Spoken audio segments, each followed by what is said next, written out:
Então, olha, cara, é difícil até começar, eu não sei nem por onde começar, e nem eu nem ninguém sabemos onde vai terminar e como vai terminar. O fato é que depois de quase um mês fora de Porto Alegre, eu estou de volta à minha cidade natal, à minha arrasada cidade natal, e como todas as pessoas ligadas a mim já tinham me alertado, não há condições de saber como ela de fato está sem vê-la. Não dá pela TV, pela rádio, não dá para entender a real dimensão da tragédia que se abateu sobre a minha cidade natal, a epopeia que significou, que representou a minha vinda de São Paulo para Porto Alegre, já é reveladora. Na sexta-feira eu saí às 9 da manhã para Caxias do Sul e cheguei à 1 da manhã do dia seguinte na minha casa. O voo saiu no horário de Congonhas, com sol, chegou em Caxias, uma tempestade apocalíptica, ficou voando em cima da cidade, os raios caindo, assim, vai, não vai, não sei o quê, quase 1 hora esperando teto, não teve teto, daí saiu, daí meio que voltou, tentou outra vez, não teve, pá, pousou em Floripa. Em Florianópolis pegamos um ônibus, os passageiros, alguns para Caxias, outros para Porto Alegre, depois de tumulto, né? Porque as pessoas também são tão estúpidas, né? Em vez de tentarem... Tá, isso não interessa. E aí, cara, eu entrei na minha cidade natal à meia-noite. À meia-noite. A cidade, assim, Beirute, né, cara? Já tinham me dito, assim, a devastação. E tudo começa quando a gente passa pela devastada Arena do Grêmio e pelo bairro de Humaitá, às escuras. A arena que foi saqueada, né? Saqueada, primeira loja, museu, invasão. Então, cara, eu queria ler para você uma coisa que eu escrevi e vai demorar, azar. Eu queria ler tudo, mas o texto é muito longo, eu não consigo. Eu sou o biógrafo da Arena do Grêmio. Eu escrevi esse livro aqui. Meu irmão fez as fotos, a gente editou, é um livraço, um livro gigante. E um dos capítulos é o novo solo sagrado. E é profético, né? Porque já é uma bota de um operário na lama da onde surgiu a arena. E eu conto toda a história aqui do bairro do Humaitá. E aí dá para entender com tanta clareza, com tanta dimensão, como nós somos incompetentes, como nós já estivemos na mão de políticos de visão, que daí suas obras foram destruídas por outros governos, como nós não sabemos nada, como o nosso desconhecimento histórico da nossa própria cidade, quase que da nossa própria vida, explica também por que essa situação de caos, porque dava para prever, dava para saber. Então, eu vou ler, cara. Eu vou ler, eu vou pular trechos, tá? Eu vou tentar ler rapidamente. É uma coisa que eu nunca fiz na vida, mas é que um novo solo sagrado, a arena está reinventando a história do Humaitá. E não estava, né? Não estava. Mas foi uma tentativa genuína da minha parte. Você vai ver, embora desde o início eu desconfiasse que isso pudesse acontecer. A construção da Arena do Grêmio no coração do bairro Humaitá começa a trazer Porto Alegre de volta para o futuro. Só que não, né? Foi um novo mergulho no passado, isso eu falando agora. A ampla várzea do Gravataí, desde a margem esquerda do rio até as proximidades da península, da ponta do gasômetro onde a cidade nasceu, foi a primeira área a receber tratamento paisagístico e a pioneira entre as zonas de recreio da capital. No início do século XIX, bem antes de se tornar uma turbulenta zona industrial, repleta de ocupações ilegais, toda essa região, agora compreendida pelos bairros de São Geraldo, Navegantes, Farrapos e Humaitá, estava repleta de verdejantes chácaras e quintas. E ali vivia Dom Diogo de Souza, um homem-chave na história da cidade. Porto Alegre havia nascido quase por fruto do acaso e, com certeza, do descaso das autoridades. Seu primeiro morador europeu foi Jerônimo de Ornelas, natural da Ilha da Madeira, que em 1732 fixou sua estância de criar gado, chamava estância de criar, nas fraldas do Morro Santana. Quando a coroa portuguesa dividiu as margens do Guaíba em Sesmarias, coube ao pioneiro Jerônimo de Ornelas o melhor quinhão. E no dia 5 de novembro de 1740, ele se tornou proprietário legal de uma área de 160 quadras de Sesmaria, o equivalente a 14 mil hectares. 14 mil hectares, que, no sentido norte-sul, se iniciavam na margem esquerda do rio Gravataí, o rio dos Gravatás, indo até a margem direita do rio Jacareí, o rio dos Jacarés, que hoje é o Arroio Dilúvio, em Porto Alegre. E no sentido leste-oeste, da margem do Arroio Feijó até a margem do Guaíba. Tu tá entendendo? Tu tá entendendo quais eram os limites? É o rio Gravataí até o Arroio Dilúvio, na frente da Zero Hora hoje, o riacho onde nasceu o Lupicínio Rodrigues e tal, e que ontem alagou, e que era todo sinuoso, e estava cheio de jacaré, entendeu? Onde o José Lustenberger tomou banho, ecologista, e hoje é um esgoto a céu aberto. E o Arroio Feijó, a leste, né, que faz o limite de Porto Alegre, Cachoeirinha, ou Gravataí, sei lá, e alagou também o bairro Sarandi e o Guaíba, ou seja, tudo ligado à água. Todavia, a cidade de Porto Alegre só começou a nascer de fato em 1752, 20 anos mais tarde, quando os legendários casais açorianos desembarcaram no porto natural existente, onde agora é a Praça da Alfândega, um porto natural. Desembarcaram não, foram jogados ali. Os casais estavam sendo levados para ocupar os 7 povos das missões no oeste do Rio Grande do Sul. Porém, os guaranis, os indígenas Guarani e os jesuítas que haviam construído aquelas reduções, disseram não, nós não vamos abandoná-la. E se iniciou então em abril de 1552 a Guerra Guaranítica, da qual tu devia saber tudo e não sabe nada. Os casais, então, foram atirados às margens do Guaíba, criando uma espécie de acampamento de sem terra, arranchando-se em choupanas. Tanto era que o nascente povoado, de fato, era uma ocupação ilegal, enquistada no seio de uma propriedade particular, que logo rompeu um conflito armado, no qual um dos filhos de Jerônimo de Ornelas matou o líder dos açorianos. E aí, em novembro de 1552, abalado e desiludido, Dornelles foi embora de Porto Alegre, vendeu suas terras e se mudou para Triunfo. Os açorianos continuaram reinventando suas vidas sem o auxílio de ninguém. E foi assim, depois de muitos anos de labuta e suor, que deram origem à capital dos gaúchos.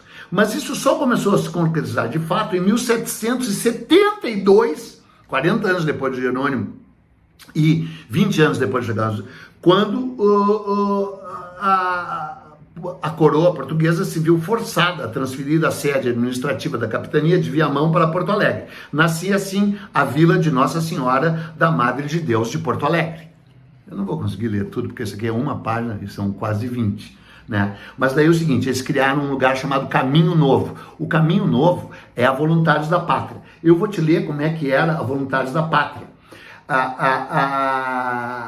Ele abriu esse caminho para ligar o centro da cidade lá com a várzea do Gravataí e com a cidade de Gravataí e com Santo Antônio da Patrulha. Um governador chamado Paulo Gama, que enviou uma carta para o rei de Portugal dizendo assim: abrir um caminho público que ao mesmo tempo serviria para facilitar a comunicação dessa vila com as quintas e chácaras situadas às margens do rio. Era um passeio cômodo e agradável para os moradores, pela situação, pela largura e pela sombra que as belas árvores plantadas de lado a lado faziam. Tá? E aí chega um novo governador, Dom Diogo de Souza, esse que eu citei no início, de 1809, e resolve construir o solar do governador às margens onde hoje é a Voluntários da Pátria, onde hoje aqui fica uma loja chamada Ferramentas Gerais. Um solar que foi derrubado. Bom, tu vai ver, peraí. Aí o Saint-Hilaire, Augusto Saint-Hilaire, vem a Porto Alegre em 1821. Não pensa que eu vou parar de gravar. Caiu o celular, mas já fizeram o corte. Agora eu preciso achar de novo aqui, achei onde é que era. E eu vou te dizer o que o Augusto Saint-Hilaire disse em 1821. Porto Alegre, 24 de junho de 1821. Visitei o Conde da Figueira, que era o novo governador, no lugar do Diogo de Souza, em sua belíssima casa de campo, onde ele passa as tardes, e que está situado a uns 3/4 de légua daqui, 3 quilômetros do centro. O caminho que vai para lá se chama Caminho Novo, porque foi aberto recentemente, é a Voluntários da Pátria. Estende-se ao norte da cidade, margeando primeiramente o lago Guaíba, e, em seguida, o rio Gravataí, afluente desse lago. De um lado, o caminho é limitado por uma fileira de lindos salgueiros e do outro, por casas de campo e jardim. Raramente se encontra passeio mais agradável no Brasil do que o Caminho Novo. Recorda tudo de quanto existe de mais encantador na Europa. Entendeu? Voluntários da Pátria! A Voluntários da Pátria! Que hoje é um caos, que hoje é um horror. Agora destruída, né? Destruída pela enchente. Olha aqui. Saint-Hilaire não exagerava. Por quase 20 anos mais tarde, em 1839, o também francês Nicolau Dreis apresentou em sua Notícia Descritiva do Rio Grande do Sul o Caminho Novo como sendo, aspas, uma belíssima alameda plantada da banda do rio com árvores frondosas, sendo que do lado oposto ficava bordado de ricas chácaras dos jardins aparatosos e abundantes em flores e frutos. Tá? Bom, aí 100 anos depois da descrição de Nicolau Dessa, Voluntários da Pátria já havia deixado de ser uma bucólica zona rural para se transformar num operoso e desordenado bairro industrial. E foi dentro desse quadro que se precipitou a derrocada do inglório solar do Dom Diogo, esse aqui, que foi derrubado na calada da noite em 1938, causando grande revolta na cidade de Porto Alegre. Essas transformações tinham se dado a partir da construção dos trapiches que tinham atraído para aquele lugar um monte de fábricas e indústrias. Eu conto toda a história, o comendador Manuel Pi, que é da Fiatesse, que está lá meio que abandonada, o AJ Renner, o Frederico Mendes, todos esses caras construíram as suas indústrias e fazendas ali, e aquilo ali virou um bairro operário, até Navegantes. Tá? Por causa da construção do cais e Navegantes. O mais louco é o seguinte, que mesmo com a construção do cais, essa área era uma área pública e que tinha praias e coisas que deveriam pertencer à população. Mas eles entraram com uma ação na Câmara, até antes do AJ Renner, do Mendes, os outros, o Manuel Pi, e conseguiram que toda essa área fosse privatizada. A área que dava pro Guaíba e pro Gravataí. E a cidade já perdeu aquela área ali. Mas pelo menos surgiram várias fábricas que deram emprego para um monte de gente e o 4º distrito virou um bairro industrial. Inclusive berço da esquerda, berço dos movimentos operários de Porto Alegre. Embora o AJ Renner, de qual eu sou biógrafo, escrevi a vida do AJ Renner, eu tenho um livro sobre o AJ Renner, ele e foi junto com Lindolfo Collor, o criador da legislação trabalhista brasileira, depois do golpe militar de 1930, chamado de Revolução. Então os funcionários dele e do Frederico Mendes, que aliás era sogro dele, ele começou a carreira, o Renner, um dos maiores empresários da história do Brasil, por causa do Mendes, hoje desaparecido, só resta a Avenida Frederico Mendes. E o Mendes que vai entrar nessa parada inteira aqui, porque é o seguinte, cara, olha aqui, que lance, agora que vai começar o episódio, tá prestando atenção? Tu tá aí ainda? Em 1928, a empresa de Frederico Mendes adquiriu a chamada Fazenda Gravataí, uma área de 672 hectares que se estendia desde a margem esquerda do rio até a linha férrea, uma linha férrea que tinha sido criada pelo tal Manuel Pi, agora não vou contar, que hoje é meio transurbe e tal, blá, blá, blá, blá. Ou seja, todo o Maitá e boa parte do bairro Farrapos, né, pertenciam a Frederico Mendes, que morreu em 1931, né? Mas que desde 1929 era seu filho Beno Mendes que havia assumido o comando do Império, que hoje desapareceu, que pertencia a Mendes. E foi ele, o Beno, quem em novembro de 1934, está prestando atenção, contratou o grande urbanista Luiz Arthur Ubatuba de Faria para executar o plano de urbanização da várzea do Gravataí e ali erguer, aspas, o bairro operário do futuro. Era um projeto incrivelmente ousado, que mesclava áreas industriais e habitacionais, oferecendo amplas opções de lazer e esportes, tudo em conexão com o Guaíba e com o Gravataí. Ao contrário dos loteamentos feitos antes por Manuel Pi e também pelo Mendes, o pai, e pelo AJ Renner, né? E também nos herdeiros da Dona Margarida e da Dona Teodora, que tem até hoje a Vila Dona Margarida, a Dona Vila Teodora. Eu contei antes aqui quem era a Margarida, quem era a Teodora, porque tu não sabe nada, eu tenho que contar tudo. O projeto de Ubatuba não privilegiava ruas em xadrez e quarteirões enquadrados, mas vias circulares em torno de praças internas, como nos subúrbios norte-americanos. Entregue em setembro de 1935, sob a denominação Projeto de um Plano para a Urbanização de um Bairro Industrial e Operário na Várzea do Gravataí, o projeto era dividido em duas zonas, uma industrial e portuária e outra residencial. Na primeira seriam aproveitadas as margens do Guaíba e do Gravataí, com cais de atracação e novas docas servidas por ramais ferroviários. A segunda, separada pela linha férrea, teria quadras com vida própria, repletas de praças, escolas e comércio. No núcleo disso haveria uma grande rota elíptica, que seria o local de confluência das principais avenidas junto a um centro cívico e a vários clubes. O modelo seguia o das cidades-jardins americanas, com ruas arborizadas, formando um lugar próprio para o sossego e descanso, e um grande parque do lazer junto ao Guaíba, com bares, cassino, balneários, campos para jogos e outros atrativos. Era o retorno da paisagem descrita por Saint-Hilaire, só que 100 anos depois. Isso escreve o Eduardo Bueno, esse gênio. O Parque Náutico seria erguido em frente à Igreja dos Navegantes, e neles ficariam as sedes de 8 clubes de regatas, um balneário público, 6 piscinas de 25, 50 e 100 metros, quadras de tênis e basquete, canchas atléticas, além da sede de um clube de vela, que seria o Veleiros do Sul. Como a área a ser ocupada se estendia desde o Sato do Cabral até as margens do Rio Gravataí, seriam feitas inúmeras marinas ajardinadas e as ilhas próximas em frente também teriam clubes, e já que também eram de propriedade da urbanizadora Mendes.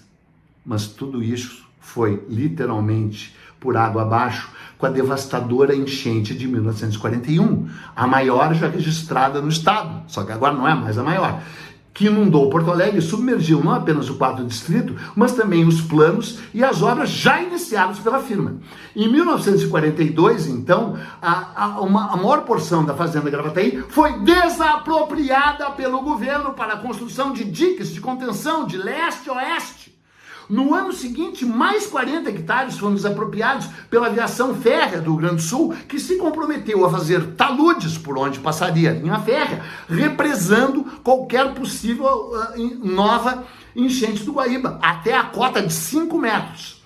Bento Mendes continuou sonhando alto, entrou com ações, quis fazer novos loteamentos, parará, mas morreu em 1951 e seus sonhos foram sepultados com ele. Em 1946, já se iniciara o aterro que, partindo de onde hoje está a rodoviária, avançava até a Foz do Gravataí, dando origem ao Cais dos Navegantes, construído em 1949 com 3,5 km de extensão, e ao Cais Marcelo Dias, feito entre 1951 e 56 com 1,5 km de extensão. Está aqui, ó, a construção do aterro que deu origem ao cais, dentro do projeto Porto Alegre-Porto de Mar, mas que tomou áreas do Rio Gravataí e do Guaíba, que agora ele retomou, né? E esse cais tinha que ter sido feito com taludes, e tinha todo esse projeto de diques que não foram feitos, começaram a ser feitos só em 1967, já no regime militar. Mas continuemos essa extraordinária narrativa. Sob a ponte do Guaíba, tá, então, o Cais Martírio Dias isolou a voluntários da Pátria do Guaíba e afastou dali os clubes náuticos, né? Mas as muitas empresas que ficaram sem trapiche, aí faliram ou se mudaram dali. Surgiu então a Ponte do Guaíba, entre 1953 e 58, e embaixo dela apareceu uma ocupação irregular. E vilas desse tipo se espalhariam por todos os alagadiços que Mendes sonhava em transformar no jardim.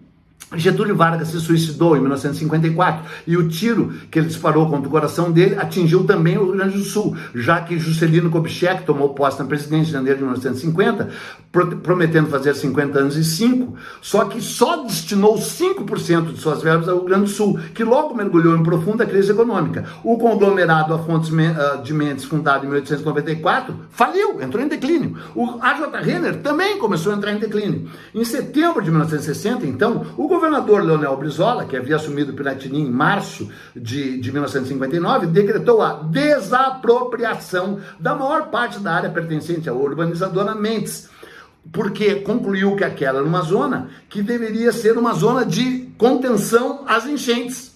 Mesmo assim, ele teve o plano de instalar perto dali o complexo habitacional do governo, o Casa Popular, Minha Casa Minha Vida, o grande Leonel.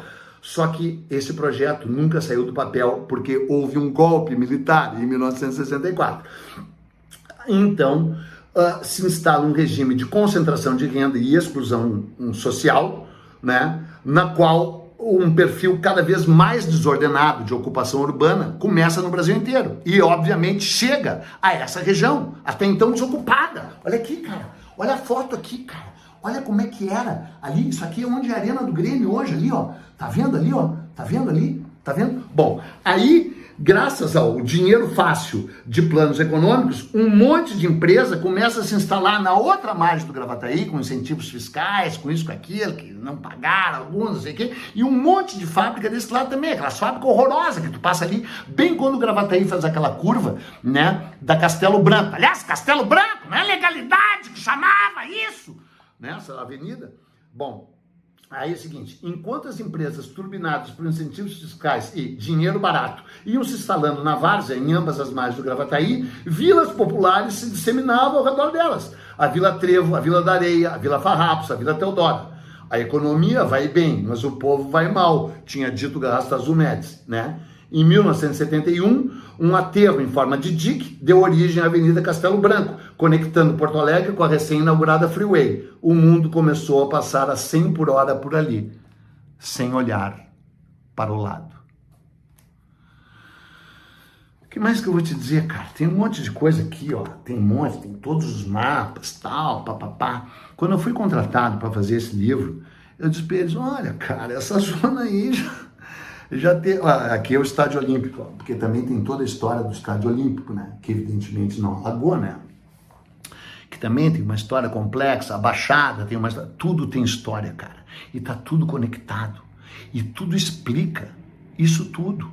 E tudo explica porque o gaúcho, que é todo metido assim, o gaúcho é mais orgulhoso, o gaúcho conhece a sua história, o gaúcho lê, o gaúcho não lê chongas também, ninguém sabe nada, vive todo mundo numa cegueira histórica, ninguém sabe onde está pisando, ninguém sabe que o solo é sagrado, pés nus sobre a terra sagrada, ninguém sabe nada.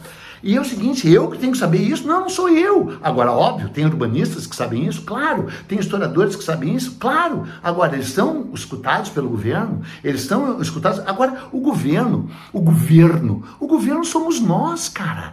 Cara, assim, ó, esse país é uma democracia. Faz tempo já, desde 1984. Então, esses caras são o retrato do Brasil. Esses caras são o retrato. Olha aqui, ó. Olha como é que era a arena sendo construída ali. Esses caras, eles nos representam exemplarmente. O Brasil é uma chinelagem e o Congresso Nacional, a Prefeitura de Porto Alegre, o governo de Porto Alegre, são a cara. É óbvio que não é a única, mas é a principal. Então é o seguinte, espero agora que essa cara seja lavada e que fique tudo de cara limpa. E a única fonte, não é a fonte, mas a principal fonte é o conhecimento, é a história, estava tudo escrito. Por que tu nunca leu o Saint-Hilaire? Por que tu não sabe que foi derrubado o solar do Dom Diego? Por que tu não sabe que a Voluntários da Pátria era a rua mais tão bonita quanto qualquer rua da Europa? Por que ela é horrorosa hoje? Por que eu entrei ontem, a arena estava todas escuras, o Humaitá devastado, nem tinha que ter cidade no Humaitá. O Humaitá era para ser uma cidade esponja, era para ser um jardim que absorvesse a água do Gravataí, porque sempre foi uma várzea. Por que é tudo do jeito que é? Porque nós somos incompetente, ineficiente, burro, tapado, topeira, estúpido, joguete. E aí, polarização, a esquerda, a direita, foda-se. Né? E aí eu passando por ali, cara, e eu sei muito mais coisa que eu não falei, eu vendo tudo aquilo, cara. Tem um lado que parece uma maldição, eu saber tudo que sei, e eu sei muito pouco, tem muito mais a saber, não pensa que eu tô aqui, o que eu sei.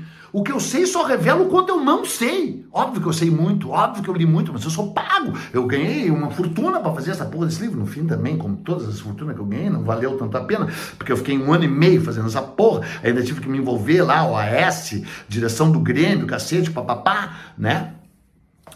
Mas eu sou pago para pesquisar, para ler. Então eu sei também por causa disso. Eu tenho boa memória e escrevo espetacularmente bem, como você viu. Mas... tu acha que eu sei tanto assim? Não sei porra nenhuma também. Não sei porra nenhuma, pelo menos sei os rudimentos. que me permitem olhar e dizer, cara, mas está na cara, mas está na cara, está tudo na cara. E a cara é feia, e o olho está arroxado, e os dentes estão podres. É hora de fazer um facelifting, mas não pode ser uma operação cosmética, estética, tem que ser uma mudança que vem de dentro. E essa mudança está única e exclusivamente ligada ao conhecimento, à ciência. E no caso, os urbanistas, os arquitetos, os historiadores, os gestores, que não são e nunca foram políticos e que vão ter que ser ouvidos por eles. Porque eles nos representam, mas representam o que nós temos de pior. E algum dia nós vamos ter que mostrar o que afinal a gente tem de melhor. Chega, enche o saco. Deu, né? Tá bom. Péssimo domingo pra ti.